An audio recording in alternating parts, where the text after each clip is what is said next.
सो निर्भय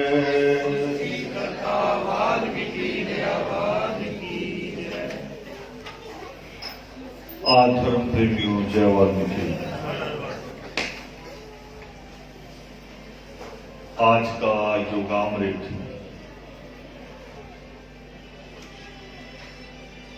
अगर मैं कहूं कि धर्म समाज का एक पूरा युग है। युग कहते हम कई बार कि मैंने वो युग देखा, मैंने वो युग देखा। उन 4 युग की बात नहीं कर रहा हूं। शताब्दी युग जो होते हैं, जीवन से जुड़े हुए युग जो होते हैं, जिस युग में बाबा साहब भीमराव अंबेडकर को कहा जाता है कि युग पुरुष, मैं उस एक बड़े समय की बात कर रहा हूं कि आज आदि प्रकाश, उनका परिवार, उनकी वीरांगी अपने पोते को लेके आज के इस योगामृत का आयोजन कर रहे हैं। और युग इसलिए कह रहा हूं कि आदि प्रकाश जब जुड़े थे तब वो छोटे से किसी दादा के खुद पोते थे, किसी मां के लाडले थे। और इस विचार के साथ जुड़े आदर्श की धर्म समाज की उस परंपरा के साथ कि पहले खुद गृहस्थ जीवन में प्रवेश किया, इसी विचार के साथ। और वीरांगी, कभी आपने देखा होगा कि जब दीक्षा दी जाती है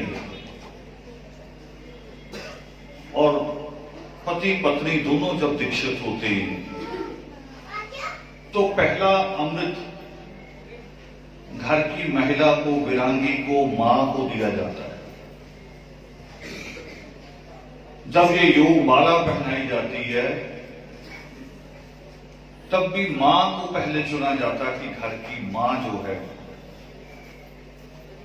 क्योंकि धर्म को मां चलाती है। धर्म मां के सिर पे जिंदा रहता है। और माएं चाहें तो बुलंदियों पे ले जाएं परिवार को, और माएं अगर ना चाहें, माएं केवल अपने आप को अगर देखती रहें तो परिवार पतन की तरफ भी चले जाते हैं।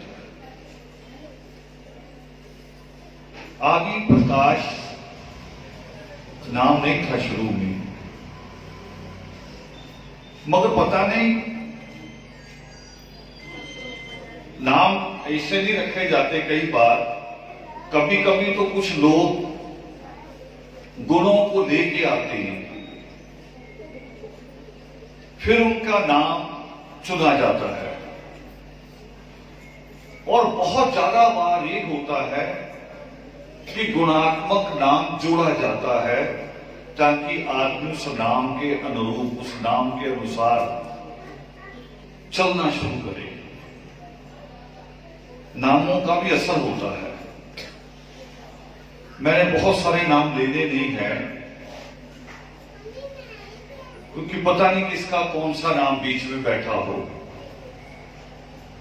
समझते नहीं है लोग तो कई बार गुस्सा भी कर सकते हैं, खुश कम होते हैं।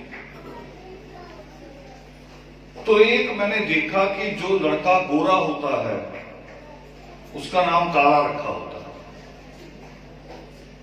उसका नाम काला रख देते हैं। अभी गुण की बात नहीं है, गुण तो देखा ही नहीं, वैसे रख दिया। कुछ नाम ऐसे होते हैं जो सब पे बराबर असर डालते हैं, सब पे। कई नाम महिलाओं में होते हैं। ऐसा नाम होता है कि पूरे मोहल्ले की शांति भंग करके रखता है। और वो एक नहीं होता, जिसका भी होगा एक से स्वभाव के होंगे, गोत्र भले अलग अलग हो, नाम भी असर डालते हैं। तो पता नहीं था उस वक्त मुझे कि मैं जो ओमपाल का नाम आदि प्रकाश रख रहा हूं, इसका असर क्या होगा। और मेरे पास भी कोई ऐसा प्रभाव नहीं कि मैं प्रभाव डाल दूं। ये खुद हमने उन नामों की इज्जत रखनी होती है, जिम्मेवारी समझनी होती कि मेरे साथ ये नाम जुड़ा है। और इस कौम ने समझी नहीं। हमारे साथ तो सबसे बड़ा नाम जुड़ा था, सबसे बड़ा नाम, जिसको वल्ला कहा जाता है,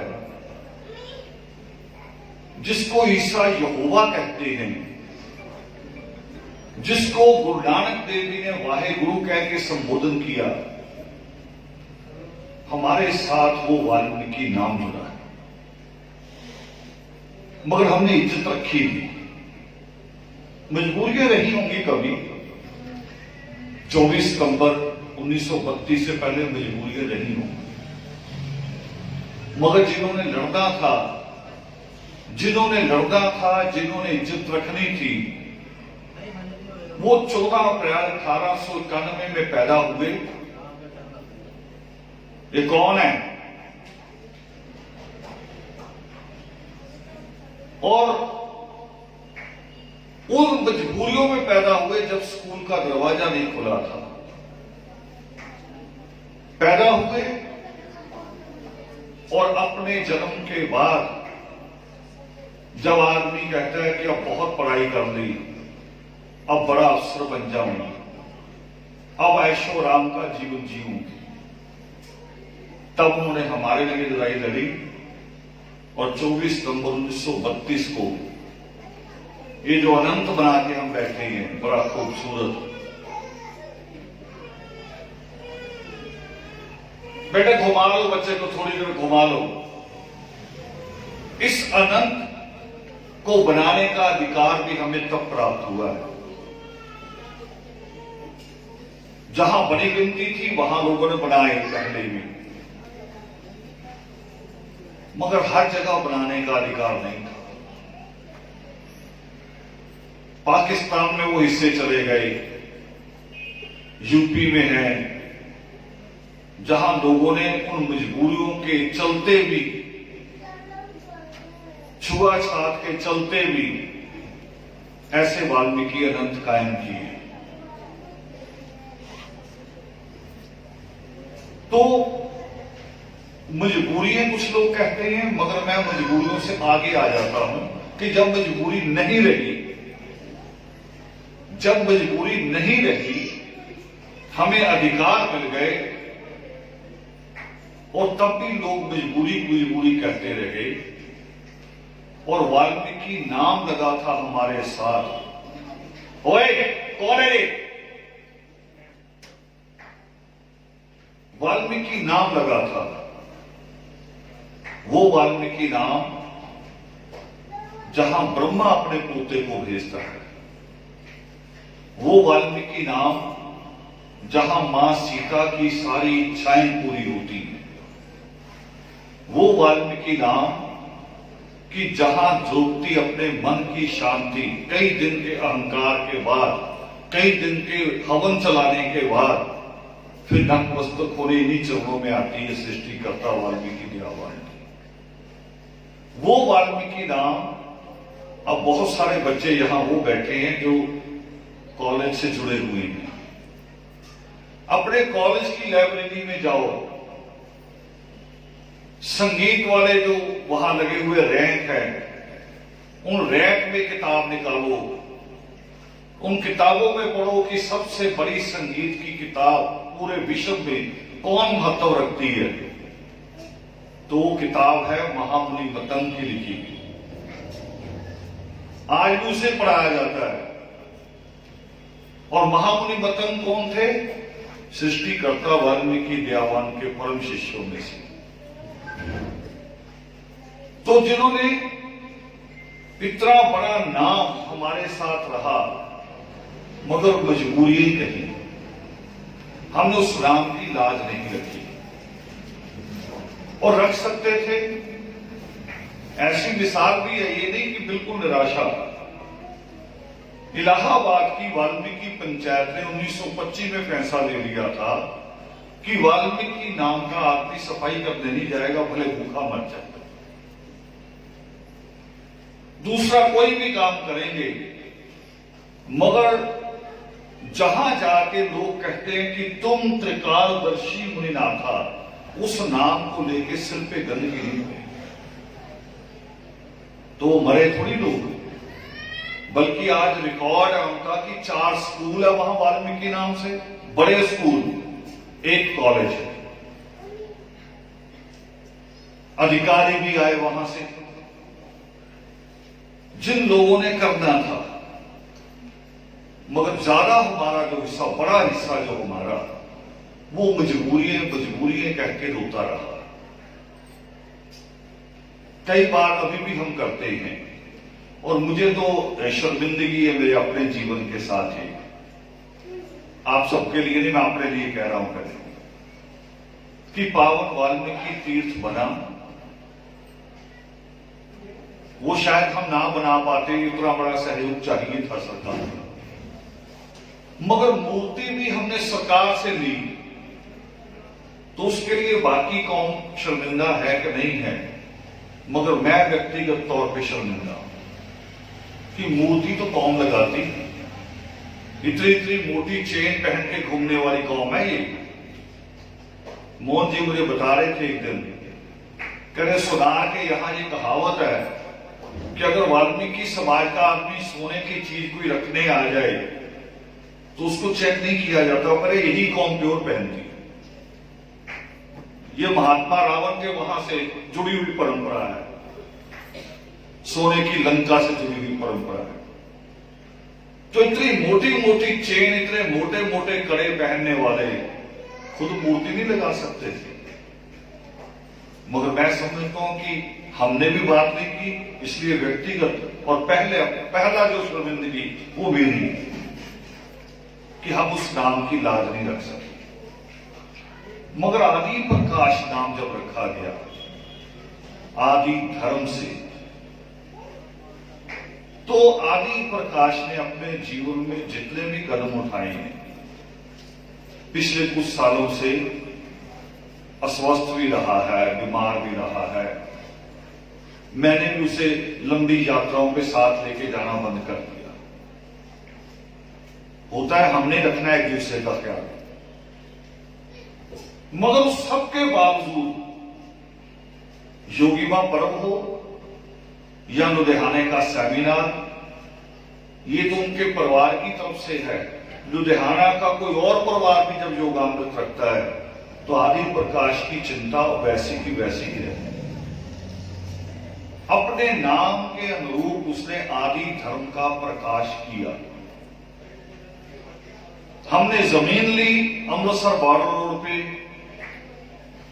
ऑफिस अभी मिलना है, दोनों बार दिल्ली का ऑफिस, दोनों बार उसका बड़ा योगदान। और ऐसे मंच पे नहीं, ऐसे दिखावे में नहीं, घर में बैठ के काले लिफाफे में चुपचाप ही रख लो। जो बोले सो निर्भय। एक बात कहते हैं बुजुर्ग, वो करे जब दान दो, अगर दाएं हाथ से दो तो बाएं हाथ को भी पता नहीं चलना चाहिए। आपका अहंकार नहीं जुड़ना चाहिए उसके साथ कि मैंने ये दिया। उस परंपरा में जीने वाला आदि प्रकाश है। अब दूसरी बात, जिस अनंत में हम बैठे, जवाहर नगर पूरा ही धर्म समाज के आंदोलन का एक बड़ा केंद्र रहा है, बड़ा केंद्र। वो अलग बात है, कई बार हमारी जिम्मेवारी आती हैं। कुछ लोग बच्चों को बड़ा होते देख के फिर परिवार में ज्यादा टाइम देने लगते हैं, वो भी जरूरी है। ईश्वर कहते हैं, हम नित्य में पढ़ते हैं ना कि मधु का सुरा है, सुरा नाम की दो, नाम नशा निश दिन रहे, काज जगत बिहो। मैं कहता हूं हमेशा ये बात, योग शिष्ट को पढ़ने के बाद जो समझा मैंने कि जन्म और मृत्यु हमारे हाथ में नहीं है, मगर जीवन परमेश्वर ने हमारे हाथ में दिया कि जियो, जैसे जीना जियो, अच्छा जियो या बुरा जियो, बहुत संघर्ष वाला रास्ता चुनो या आसान चुनो, ये उस परमेश्वर ने खुली छूट दी है जीवन को जीने की। उसके बाद तो हम जो शिकायतें करते हैं वो बेवजह की शिकायतें हैं। हमें मिला है खुला जीवन।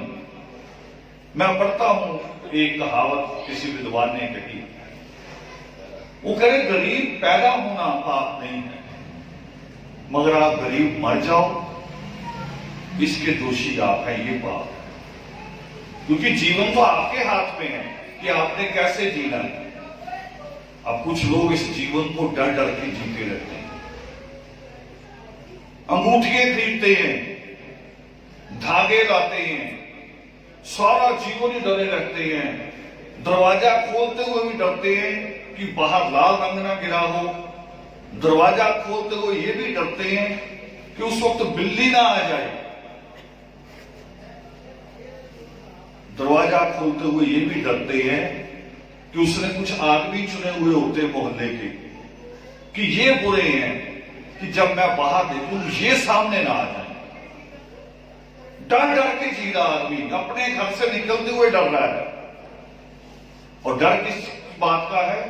उसके अपने बहनों का, उसने जो पखंड पाल रखे हैं। इसलिए नित्य में एक श्लोक आता है और उसी श्लोक में एक शब्द केवल एक बार इस्तेमाल हुआ है कि ढ कहे ढोंग मनुष्य ने, रचे हैं बेशुमार, सतपथ को ना त्याग दूं, बुद्धि दो दाता। ढोंग इतने हैं कि मुझे कई बार लोग बच्चे पूछते हैं, फोन भी आते हैं कि जी पखंड एक बार बता दो कितने हम उनसे बचे। मैं कहा जब ये मैं लिख दूंगा ना इनसे बचना, वो भी एक पखंड हो जाएगा, वो भी तो भय हो जाएगा ना एक। आप उस लिस्ट को आगे रख लोगे कि ये लिस्ट है बस अब ठीक है, जब आपने उसको आगे रख के कहा कि ये मैं हटा दी अब ठीक है, इसका मतलब उसके बिना ठीक नहीं है। ये भी तो एक पखंड हो गया ना, अंधविश्वास। पता ही नहीं कितनी तरह के अंधविश्वास है। और इस श्लोक में जो मैंने बोला कि एक ही शब्द पूरे नित्य में एक बार आता है, मेरी किसी लिखत में भी ये श्लोक यही आता है, वो शब्द है मनुष्य। मनुष्य शब्द हम इस्तेमाल नहीं करते, मानव करते हैं, आदमी करते हैं, इंसान करते हैं, व्यक्ति करते हैं, मगर मनुष्य क्यों? क्योंकि मनु की छाया, उसका अर्थ है कि जो मनु की छाया है। आदमी का अर्थ है जो आदि काल से, मानव का अर्थ होता है मां का नव रूप, और मनुष्य का अर्थ होता है मनु की छाया में, मनु के प्रभाव में, जो उस छाया में जीता और पलता है, जो जातिवाद लेके जीता है, जो ब्राह्मणवाद लेके जीता है, जो ऊंच और नीच को मानता है, वो मनुष्य है। इसलिए वहां पखंड के साथ श्लोक आता है कि ढ कहे ढोंग मनुष्य ने, रचे हैं बेशुमार, सतपथ को ना त्याग दूं, बुद्धि दो दाता। और सतपथ कौन सा? जिसको हम विनय में पढ़ते हैं कि सत्य नाटक रचैया, सत्य है ये संसार, सकल सृष्टि है नाटक, और आप हो नाटककार। उसका जो लिखा है, उसका जो पावन योग शिष्ट है, वो सत्य का मार्ग है, वो सत्य का मार्ग है। जिसमें हिरण्य में हम श्लोक पढ़ते का, हिरण्य का अर्थ स्वर्ण है, जिस पर खूब निखार, तब तक सोना हो खरा योग विशिष्ट विचार, उस परमेश्वर की जो कलम है,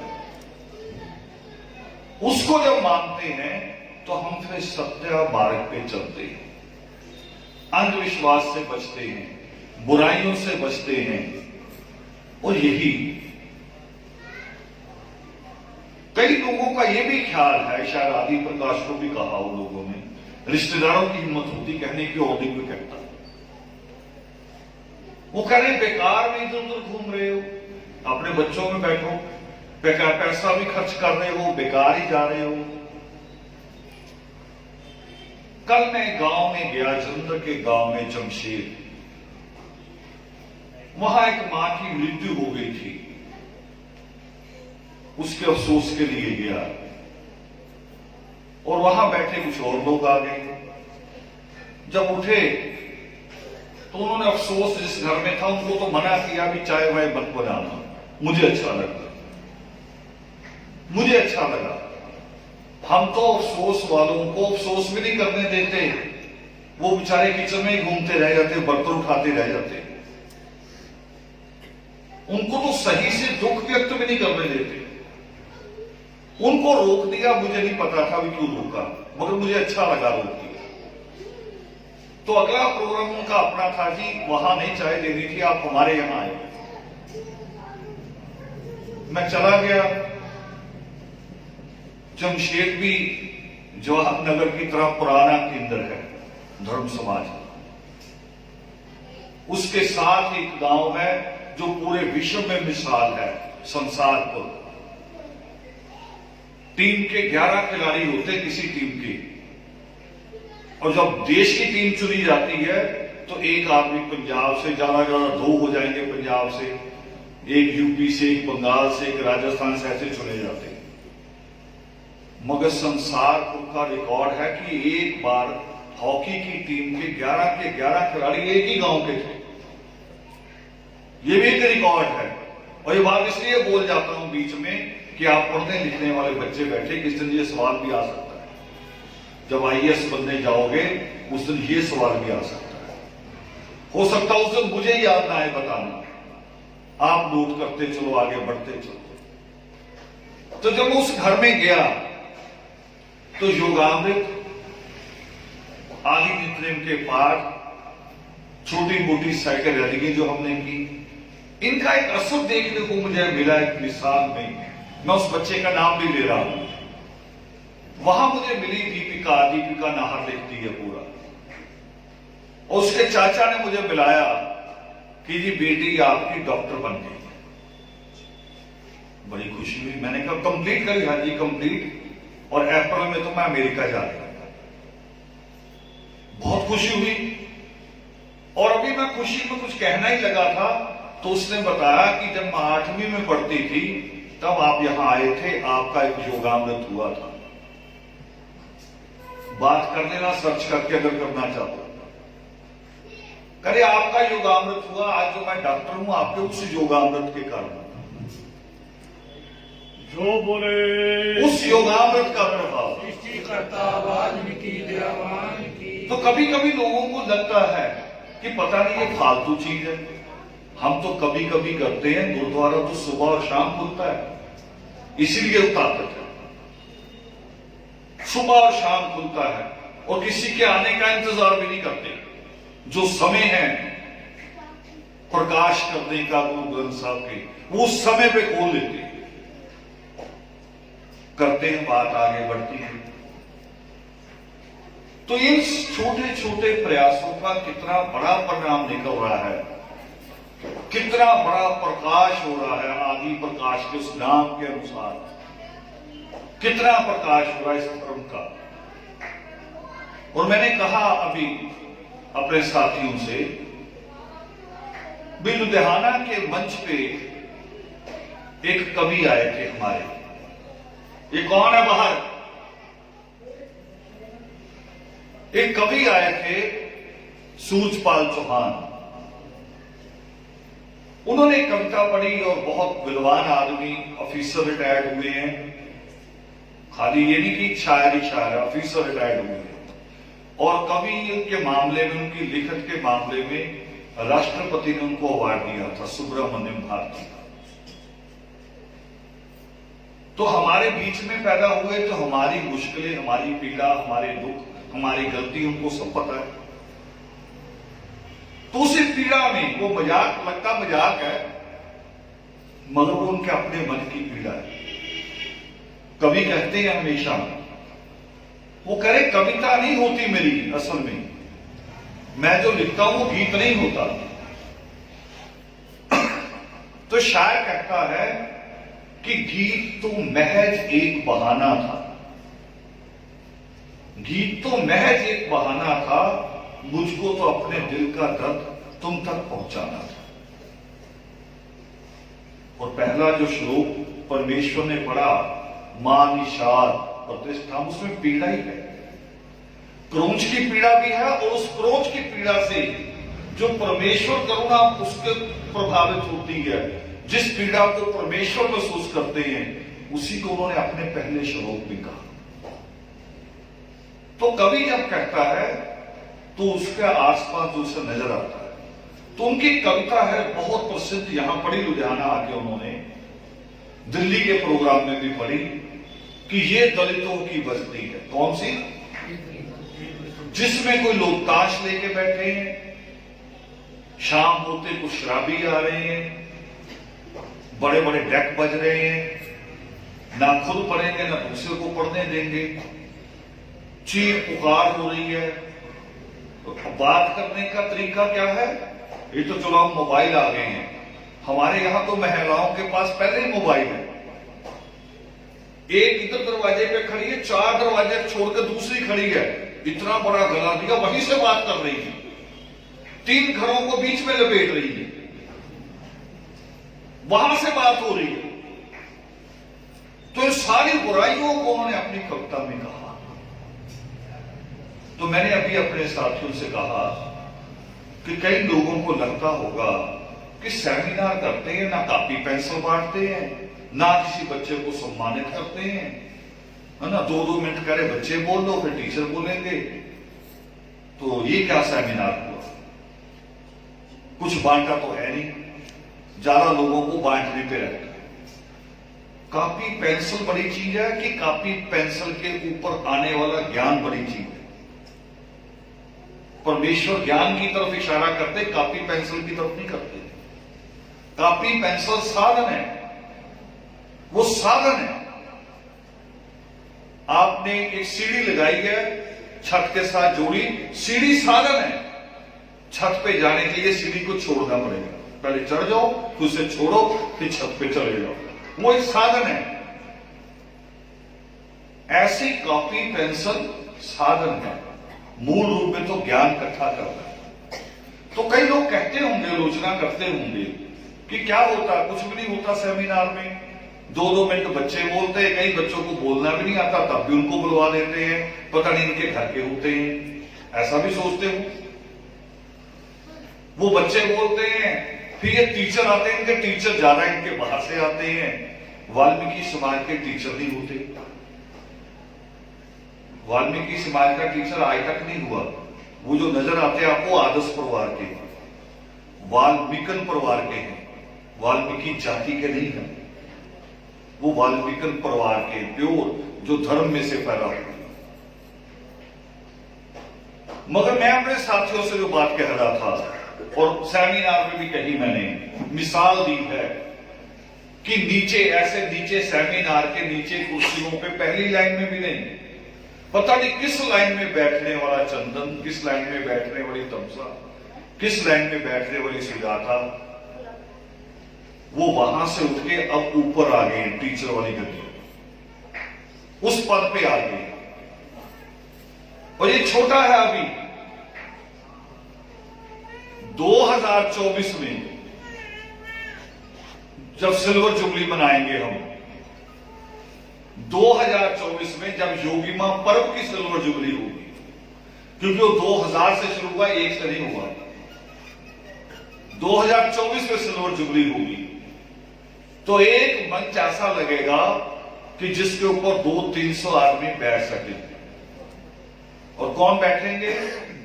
सिर्फ इस कौम के क्लास 1 और क्लास 2 अधिकारी इस जगह से आदर्श परिवार से पैदा हुए, कौम में से भी नहीं। और तब हम एक नई कविता पढ़ेंगे। सूरजपाल चौहान ने कौन सी कविता पढ़ी कि ये दलितों की बस्ती है, और हम कविता पढ़ेंगे कि ये आदर्श की हस्ती है। यहां से बैठेंगे इन बच्चों में से। तो ये एक बड़ा स्वप्न है हमारा। धर्म केवल धर्म मत्था टेकना नहीं होता, धर्म केवल नाक रगड़ना तिलक लगाना नहीं होता। ऐसे देखें तो दुनिया में इतने से लोग निकलेंगे, बाकी लगेंगे कि धर्म वाले है ही नहीं। क्यों? क्योंकि जो मैं करता हूं मुझे लगता कि मैं धर्म वाला हूं। मैंने ये पहना तो मैं कहता हूं मैं धर्म वाला हूं। इसकी जगह जिसने जनेऊ पहना मैं कहता हूं वो धर्म वाला नहीं है, और जिसने जनेऊ की जगह गात्रा पहना मैं कहता हूं उसका धर्म नहीं है। ये अहंकार है मेरा, मेरी अपनी छोटी समझ हो सकती है, मगर जो परमेश्वर सृष्टिकर्ता वाल्मीकि दयावान कहते हैं धर्म, वो बड़ा व्यापक है। और हमारे इस बाहरी वाले, ये बाहरी वाला जो ड्रेस है इससे अलग है। वो अंदर है, वो हमारे स्वभाव में है, स्वभाव में होता है वो धर्म। परमेश्वर ने जो धर्म कहा वो स्वभाव से कहा है कि आपका स्वभाव जैसा पक गया आपका वो धर्म। अगर आपके स्वभाव में करुणा आ गई, प्रेम आ गया, एक दूसरे के प्रति मोह आ गया, एक दूसरे की पीड़ा की समझ आ गई, तो एक धर्म। दूसरा, अगर आपके कहीं स्वभाव में दूसरों को चूटी काटना आ गया, उसमें मजा आने लगे कि मैं पीछे से बैठ के काट देता हूं, सामने वाला बच्चा तड़प जाता तो मुझे बड़ा मजा आता है, तो धीरे धीरे उसकी क्रूरता उसमें बढ़ेगी। वो उसका करूरा, उसका कौन है, बाहर ले जाए उनको। तो स्वभाव है, क्रूर भी हो सकता है, करुणामय भी हो सकता है, जो परमेश्वर कहते हैं। उस धर्म को भी त्याग करता है। और मैंने जो कहा कि हमने वाल्मीकि नाम का सम्मान नहीं रखा, सेमिनार से ऑफिसर बना के वो सम्मान भी बना रहा है। फिर हम कहेंगे कि उस परमेश्वर ने कहा कि ज्ञान से ही मोक्ष की प्राप्ति है, और हमने ज्ञान प्राप्त कर लिया। वो भी जो यूनिवर्सिटी देती है, वो भी जो यहां योगामृत देता है, जो आदर्श देता है, हमने दोनों ज्ञान प्राप्त कर लिया। अब एक थोड़ा सा अलग सब्जेक्ट पे बात करूं, थोड़ा जरूरी हो गया है। मेरे सामने सवाल आता है रोज